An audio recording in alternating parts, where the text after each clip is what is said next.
¿Cómo va? Buen día. Hola, ¿qué tal? Buen día. ¿Cómo están? ¿Cómo se conforma hoy la clase media? Lo primero que hay que entender es que la clase media en Argentina se define fundamentalmente por acervo cultural. Es una mirada más europea que americana. Se considera quién es el principal sostén del hogar y qué ocupación tiene y qué nivel de educación tiene. Pero bueno, luego nosotros lo que hacemos es cruzar esos estratos con los ingresos que plantea la encuesta permanente de hogares del INDEC y armamos nuestra pirámide de hogares que termina construyendo que ese 43% de clase media hoy lo ves dividido en dos grandes mundos que cada vez se alejan más entre sí.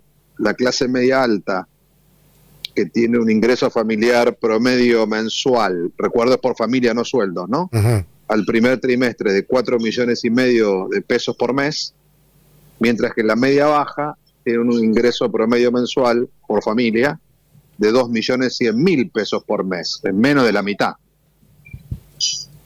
Siempre y cuando los dos trabajen, porque hoy un sueldo de un empleado no llega a 2.100.000 pesos, salvo excepciones, ¿no? Bueno, sí, si son todos valores promedio, Antonio, ahí, si vos tomás también promedios, en los hogares de la Argentina trabaja 1,4 personas por familia. Lo que nosotros vemos hoy en nuestros estudios cualitativos es que lo que te dicen, sobre todo en la clase media baja, es tenemos que salir a trabajar todos los del hogar y en muchos casos tener más de un trabajo para poder llegar, ¿no?, a fin de mes. O sea que, digamos, lo que se perdió es la mesa, es la sobremesa, es la salida, es la familia. No, bueno, a ver, lo que, si querés, lo que vemos, que es un concepto que yo trato mucho en el libro también, es algo que el sociólogo y filósofo francés de Armorin plantea, que es el buen vivir. Uh-huh. Y él dice que el buen vivir es un equilibrio entre la prosa y la poesía. La prosa es trabajo y esfuerzo, la poesía es gratificación, bienestar, premio. Lo que yo te diría es que hoy en la clase media alta ese equilibrio del buen vivir se sostiene, que es histórico en la clase media. Hay esfuerzo, pero también hay premio. En la clase media baja, hoy lo que te dicen es que hay mucho más esfuerzo que premio, ¿no? Mucha más prosa que poesía. Claro, se pierde la salida al cine, la salida en familia, el ir a comer Se afuera. pierden esos pequeños gustos o esos pequeños placeres, porque lo que te dicen es que para ellos el mes se acaba el 20. Claro. Y uno nota también que en los discursos de la política, no digo solamente este gobierno, ¿no? La política no está discutiendo la clase media, no está discutiendo el salario, no está discutiendo la mesa de los argentinos. Bueno, por algo un poco motivado por, si querés, yo vengo estudiando el tema de la clase media hace más de 30 años y el año pasado en nuestros estudios nos encontramos con un hallazgo que me llamó mucho la atención. De hecho volvimos a hacer todo el trabajo otra vez y volvió a aparecer muy fuerte, y es que antes cerca de entre el 70 y el 80% de la población, fuera o no, se autodefinía como de clase media, ¿no? Por eso digo que es parte de nuestra construcción mítica la clase media. Todos somos clase media. Sin embargo, ahora ocurre al revés.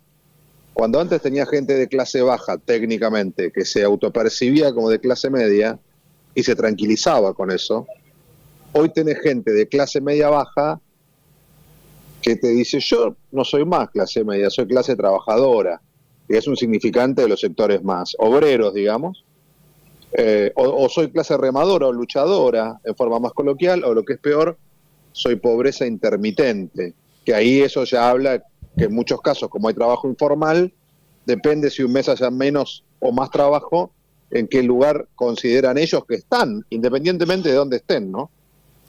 Guillermo, buen día. Laura Ojeda la saluda. ¿Esta Buenos es una días. tendencia que ya quedó y se instaló en la sociedad? ¿Hay alguna forma de volver a sentirnos clase media?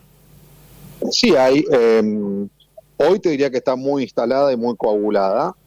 Pero bueno, la Argentina, por eso también planteo en el libro que tiene una oportunidad realista, que es una cantidad de ingresos extraordinarios que va a tener el país en poco tiempo, que ya empieza a tenerlos, producto de 4 motores muy potentes, ¿no? Por un lado la energía, por otro lado la minería, en tercer lugar el agro, que es histórico y se puede potenciar, Y en cuarto lugar, algo muy nuevo de esta época, que es todo lo que plantea la industria del conocimiento, software y demás. Bueno, tanto ABC como Ecolatina calculan entre 60.000 y 80.000 millones de dólares más para el año 2033 de ingresos anuales que tendría el país.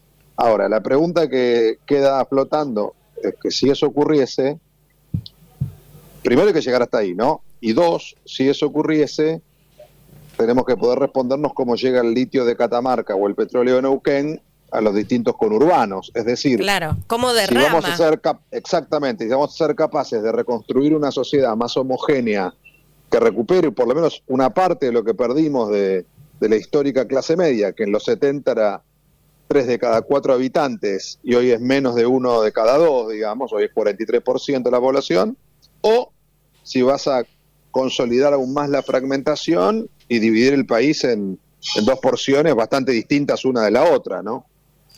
Guillermo, te mando un gran abrazo, gracias.